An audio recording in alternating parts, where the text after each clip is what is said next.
आज किशोरी जी अपनी सखीन के साथ भ्रमण करवे के काजे गई हैं। अब थोड़ी बड़ी है गई हैं, तो कीर्ति मैया अनुमति दे दें, लाली ने बाहर चलो जाए करे, कोई ऐसी दिक्कत ना। सब सखीन से कहें ध्यान रखियो, भोरी है या कि सब आभूषण और सब सामग्री को गिन के ले जाइयो। किशोरी जी आज यमुना तट देखने की जिद करती हैं और सब सखीन के साथ यमुना तट गई हैं। यमुना जी की अविरल धारा देख करके किशोरी जी तो वहीं बैठ गई और सब सखीन से बोली, आज यहीं कछु पामेंगी, यहीं कछु भोजन करेंगी, जाओ वन में से कछु फल ले आओ, वन में से कछु पुष्प ले आओ, एक दूसरे को श्रृंगार करेंगी और यहीं फल को सेवन करेंगी। तो एक एक करके सब सखियां चली गई हैं और सब ढूंढ रही हैं, कहीं से फल तोड़ के, कहीं से पुष्प आदि तोड़ करके चयन करके लाने के लिए सब सखियां चली गई हैं। इतने में ही यमुना जी के उस पार नंद भवन है और नंद भवन से श्री ठाकुर जी खेलने के लिए आ रहे हैं। यमुना तट पर ठाकुर जी पहुंच गए। जैसे यमुना जी के तट पर पहुंचे, यमुना जी के तट पर जाकर के सामने की ओर देखा, बड़े बड़े नेत्र और माथे पर सुंदर रोरी को बिंदा लगाए करके, नील वसन पहन करके छोटी सी किशोरी जी बैठी हैं। ठाकुर जी बहुत देर तक तो मानो जैसे छिप करके आड़ में थी देखने लगे। सूर श्याम देखत ही रीझे, ठाकुर जी देखते ही किशोरी जी के मुखमंडल में ऐसे आसक्त हुए कि सब भूल गए। चक डोरी हाथ में लिए खड़े भये, गिर गई नीचे। और जो भी ठाकुर जी बड़े अदा में निकले ना, बड़े सज धज के निकले, बहुत स्वरूप साज सज्जा सब धारण करके निकले, बड़े कॉन्शियस रहे अपने स्वरूप के प्रति। लेकिन किशोरी जी को देख करके सब भूल भाल गए। ठाकुर जी किशोरी जी को देखा और देखते ही ठाकुर जी सोचने लगे, बोले अरे भैया मैं जाए के पूछूं तो सही जी कौन है, और जी कहाँ ते आई है, कहाँ इनको गांव है, कहाँ इनको नाम है, कैसे आई है, पूछूं तो। वहां सामने छोटी सी किशोरी जी बैठी है, यहाँ ठाकुर जी पीत वस्त्र पहन करके आए। किशोरी जी अपलक नेत्रों से यमुना जी को देख रही हैं। ठाकुर जी आए, थोड़ी आगे आकर के ऐसी अदा करने लगे कि किशोरी जी की नेक दृष्टि पड़े। कछु गान लगे, कछु करन लगे, कछु ऐसे इशारे करने लगे कि किशोरी जी की नेक दृष्टि पड़े लाला पे। इतने में ठाकुर जी के स्वर सुनकर के किशोरी जी ने नेत्र उठाए करके देखो, और जैसे ही किशोरी जी की दृष्टि पड़ी ठाकुर जी पर, ठाकुर जी पूछ रहे हैं, अरे गोरी तुम कौन हो, आप कहाँ रहती हो, आपके पिताजी कौन है, और मैंने पहले तो आपको कभी देखो नहीं यहाँ पे, इतने बरस मो यहाँ रहते भय गए। तो किशोरी जी बोली, हाँ देखे में लग रहे हो कि 50 साल के तो होंगे तुम। नेक्सी से हैं, और नेक्सी से किशोरी जी तो पूछ रहे हैं कि मैं इतने सालन ते आ रहा हूँ, मैंने तो आपको देखो नहीं, आपको घर कहाँ है और आपके पिताजी कौन है। किशोरी जी बोली, अरे हम वृषभानु जी की लाली हैं और बरसानो हमारो घर है, वहीं रंग महल में हम रहमे, और यहाँ हमारो खेलवे को कोई प्रयोजन नहीं है, हमारो भवन इतना बड़ा हम वहीं खेलती रहे। अरे जब ते जन्म भयो तब ते आज तक हमने तो अपनो पूरा भवन देखो ही नहीं, इतना बड़ा भवन है हमारे पिताजी को, हमें कहाँ जरूरत पड़ी यहाँ आके खेलवे की। ठाकुर जी बोले, तो फिर अपने भवन में ही खेल लो, काई को आई हो यहाँ पे, यहाँ काई को डोल रही हो, ऐसी छोटी सी हो, कोई हरण करके ले जाएगा तुम्हारो।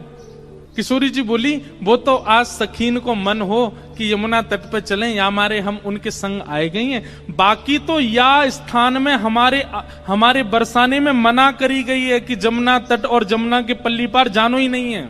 ठाकुर जी बोले, वो काई को, बोले हमारे बरसाने में ऐसो कहवे कहा कि जमुना के तट पे और जमुना के पल्ली पार एक छोरा डोले, और वह छोरा को नाम तो मैं ना लूंगी, ऐसो सुनो वह को नाम गावे तो प्रकट है जाए। ठाकुर जी बोले, अच्छा कोई और पता, हाँ नंद जी को लाल आए, वो नंद जी को छोरा, बाकी पिताजी को नाम नंद है, वाके काजे हमारे पूरे बरसाने में ऐसो हल्ला है कि वो चोरी करे, माखन की दही की चोरी करे। अब भैया पहले तो चोरी छोटी छोटी वस्तुन की होवे, धीरे धीरे फिर चोर निपुण है जाए तो बड़ी बड़ी वस्तुन ने चोरी करे। अब हमें तो ऐसा लगे नंद जी को छोरा दही और माखन की चोरी करे, कहीं हम यहाँ आ गए, हम तो बड़े घर की बेटी हैं, हमारे गले में ऐसे सुंदर सुंदर नवलखा के हार हैं, हमारे कानन में ऐसे महंगे महंगे कुंडल हैं, हमारे ऐसे ऐसे कड़ूला हैं, कहीं वाको मन आ गए और सब हरण करके ले गए तो, या हमारे हम तो यहाँ आमे ही ना है वाके डर के मारे। इतने में ही ठाकुर जी नीची नजर करके सुनने बोले, अच्छा। किशोरी जी बोली, अच्छा तुमने देखो वो नंद जी को छोरा, तुम जानो भाई। ठाकुर जी बोले, वैसे बहुत बदनाम है बेचारो, ऐसो है ना है वो, मैं तो भाई बहुत अच्छे से जानू, वो ऐसो है ना है, बहुत सीध हो भोर हो, बेचारो वाह यूं लगे कि घर में दही खाऊंगो, घर में मक्खन खाऊंगो, मेरी मैया बूढ़ी है गई है, वाकू दही बिलोनो पड़ेगो, बूढ़ी बाड़ी मैया की सेवा करनी चाहिए, वासो काम नहीं करानो चाहिए, या हमारे दूसरे के घर जाके दही खाया वे।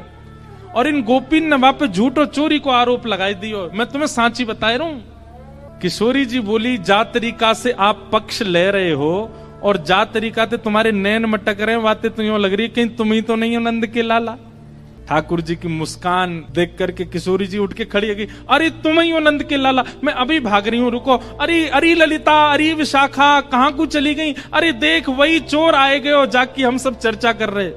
ठाकुर जी दौड़ करके गए, सामने जाके बैठ गए हाथ जोड़ करके, और कहा कह रहे हैं, तुम्हारो कछु चुरायो हमने?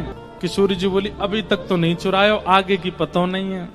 ठाकुर जी बोले, ये सब बात बना में, और तुमको देखो बातन में आए के विश्वास नहीं करना चाहिए, नेक मुझे समय दो। और समय कैसे दो? नेक देर मेरे संग खेलवे चलो, मैं तुम्हें खिला के लाऊंगा, और तुम मेरे संग खेल के आई हो, और शाम तक देखियो, अगर तुम्हारो कछु चोरी है जाए तो भैया तुम बड़े बाप की छोरी हो, तुम्हारे घर में कोई कमी तो होएगी ना। अगर मैं एक आध नग चुरा भी लूंगा तो तुम्हारे यहाँ तो बहुत सारो है, और यदि चोरी नहीं करूं तो फिर मुंह को अपनो सखा बनाए लियो, फिर हम दोनों रोज खेला करेंगे। अपनी चिकनी चुपड़ी बातों से किशोरी जी को अपनी ओर खींच लिया ठाकुर जी ने, और फिर इमोशनल ब्लैकमेल कर रहे हैं। कहा, अब ठीक है, कोई बात ना है, आपके मन में पहले से ही मेरे प्रति चोर भावना है, अब वाकु तो मैं दूर ना कर सकूं, ठीक है, आप तो जाओ, आपकी तो बहुत सारी सखी हैं, ललिता विशाखा सबन को नाम आप ले रही हैं, उनके पास आप चली जाओ, मैं तो अकेला हूं, देखो मेरे तो कोई ग्वाल बाल भी नहीं है। और भाई बात ऐसी है कि ग्वाल बाल सबरे आए हैं, पर ठाकुर जी सबन को सौगंध दे दे कि उनकी मैयान की बोले पीछे खड़े रही हो, मिलवे जा रहा हूं मैं, आई हूं मत वहां पे, सबरे ग्वाला खड़े छुप के, वो लाला को काम बन जाए बस, मैं तो अकेला हूं, और मेरी तो चकडोरी भी गिर गई है जमुना जी में, अकेलो ही बैठ के चलो जाऊंगा अपनी मैया के पास। किशोरी जी इतनी भोली बेचारी, ठाकुर जी पर दया आ गई उनको, अरे ना तुम अकेले ना हो, तुम अकेले बताओ कहाँ चले खेलवे। ठाकुर जी बोले, पास में एक आम को बगीचा है, और वह बगीचा में बड़े सुंदर सुंदर आम लगे। ठाकुर जी ने मन में विचार करी, अब किशोरी जी मिली हैं तो ने अपने जैसो गुण तो दे दूं इनको, और वहां में बड़े सुंदर सुंदर आम लगे, और वो आम को बगीचा हमारे नंदराय बाबा को ही है, आप वहां चलो, बढ़िया पके पके आम तोड़ तोड़ के प्रेम से पामेंगे। हाँ, किशोरी जी बोली, हाँ चलो आम पावे चलेंगे। अच्छा, इस बीच खूब बात भई है ठाकुर जी और किशोरी जी की, हाथ पकड़ के दोनों जा रहे हैं। किशोरी जी बोली, अच्छा अपनो नाम तो बताए दो। ठाकुर जी बोले, मेरो नाम है कान कुंवर। किशोरी जी बोली, नाम तो बड़ो अच्छो है, लेकिन इतनो बड़ो है मुझे याद ना है रो। किशोरी जी भी कितनी बोली है, बोले मुझे याद ना है रो। ठाकुर जी बोले, अरे या में कौन सी बड़ी बात, देखो या को स्पर्श करो, जे कहा है, बोले कान, बोले बस या कान को स्पर्श कर दी तो मैं कान याद आ जाएगा, फिर कुंवर, कान कुंवर, कान ते ही मेरो नाम याद आ जाएगा। किशोरी जी बोली, हाँ तुम्हारो नाम याद आ गयो। अच्छा तुम रहो कहाँ को? ठाकुर जी ने अपना पूरा पता बता दियो, जमुना जी पार करोगे सीधे जाओगे, वहां पे गोकुल आ जाएगो, वहां सबसे बड़ी हवेली जो है वो हमारी है, हमऊ बड़े बाप के लाला हैं। तुम बहुत देर से बता रही बड़े तुम्हारो महल है, ऐसो आंगन है, ऐसो सब है, सब बात है रही है। और किशोरी जी को हाथ पकड़ करके ले गए बगीचा में, एक आम को वृक्ष। ठाकुर जी ऊपर चढ़वे में निपुण कम है, और होंगे भी तो किशोरी जी के सामने आज दिखा रहे हैं, मुंह पे चढ़वो ना आवे ऊपर। 2-3 बार चढ़े फिर फिसल गए। किशोरी जी बोली, अरे तुम पे तो चढ़वो ना आवे, देखो मैं चढ़ के बताऊं। किशोरी जी बोले, हाँ आप चढ़ जाओ। किशोरी जी ऊपर चढ़ गई। ठाकुर जी बोले, प्रथम मिलन हुआ है, पहले मिलन में अपनी छाप नहीं छोड़ी तो हम काय बात के कन्हैया, अब आ जाओ ऊपर। ठाकुर जी बोले, अरे श्यामाजू, अगर मैं ऊपर आ जाऊंगा और फिर आम तोड़ेंगे तो नीचे पकड़ेगा कौन, और हम आम तोड़ेंगे नीचे गिर के सब फट जाएंगे तो पामेंगे कैसे? किशोरी जी बोली, हाँ बात तो सही है, तो कहा करें? ठाकुर जी बोले, मैंने अपनी पीताम्बरी खोल ली, आप ऊपर ते आम घेरो। किशोरी जी बोली, हाँ ये अच्छा। नीचे ठाकुर जी खड़े हैं, किशोरी जी आम तोड़ रही हैं, खूब सारे आम तोड़ लिए, ये बारो निकारो वो बारो निकारो। ठाकुर जी नीचे तो ही बता रहे हैं, किशोरी जी ढूंढ ढूंढ के आम दे रही है नीचे। इतने में ललिता विशाखा ढूंढ रही हैं हमारी किशोरी जी कहाँ चली गई, और ढूंढते ढूंढते ढूंढते उनको दूर वृक्ष पर नील पोशाक धारण करी भाई किशोरी जी दिख गई कि ऊपर चढ़ी हुई हैं वहां पे। यहाँ ते ललिता विशाखा दौड़ी, ठाकुर जी को पता चल गई कि ललिता विशाखा आ रही ऊपर ते। किशोरी जी बोली, ये सब मेरी सखियां सबरी आ रही हैं, अभी इनको भी आम खमामेंगे। ठाकुर जी बोले, ये 8 और ये 9 और मैं 10वो, और आम उतर के आए 5, या को मतलब पहले तो यही पामेंगी और बाकी इनकी सबरी चतुर सखी ये सबरी पा जाएंगी, मुंह को कहा मिलेगो। सो ठाकुर जी ने कहा कियो, हे श्यामाजू जे आम ने गंदे से है गए, मैं इनको जमुना जी में धोके ला रहा हूँ भाई। किशोरी जी बोली हाँ हाँ चले जाओ। ठाकुर जी आम लेके गए और बगीचा संभालवे वालो जो माली हतो का वहां से जाके बोले, अरे तू पूरे दिन सोतो रे, बाबा ने यहाँ बगीचा में तो को रखवाली करवे को रखो है। अरे नाय लाला ऐसी बात ना, तेरी बाबा तो जाके शिकायत करूंगा। नाय कछु मत कहियो, देख 9 चोरनी आई है हमारे बगीचा में और सबरी आम चुरा चुरा के ले जा रही, मैं छीन के लाया हूं उनते। 8 तो नीचे उतरी आई, एक अबे ऊपर चढ़ी हुई है, जा देख ले उन्हें। इतने में ही महाराज बगीचा को मालिक आयो, आकर के जैसे ही माने जो दूर से चिल्लाना शुरू, अरे चोर आ गए चोर आ गए। इतने में ललता विशाखा आई, जल्दी से किशोरी जी को नहीं। किशोरी जी बोली अरे वो कान कुंवर आए रहे होगो, कान कुंवर आए रहे होगो। ललता जी बोली भागो यहाँ से, जान बचाओ। जैसे तैसे किशोरी जी को लेकर के भागी वहां से। ठाकुर जी प्रेम से अब आनंद में आगे बोले, हाँ अब नेक बढ़िया हुआ ना, छाप छूट गई नेक। ये प्रथम लीला है, प्रथम मिलन है किशोरी जी और ठाकुर जी का। लेकिन ठाकुर जी ने लीला तो कर दी, लेकिन यहाँ स्थिति ये हो गई कि ठाकुर जी वापस गए और ठाकुर जी के मन में किशोरी जी की रूप माधुरी ऐसी बस गई है।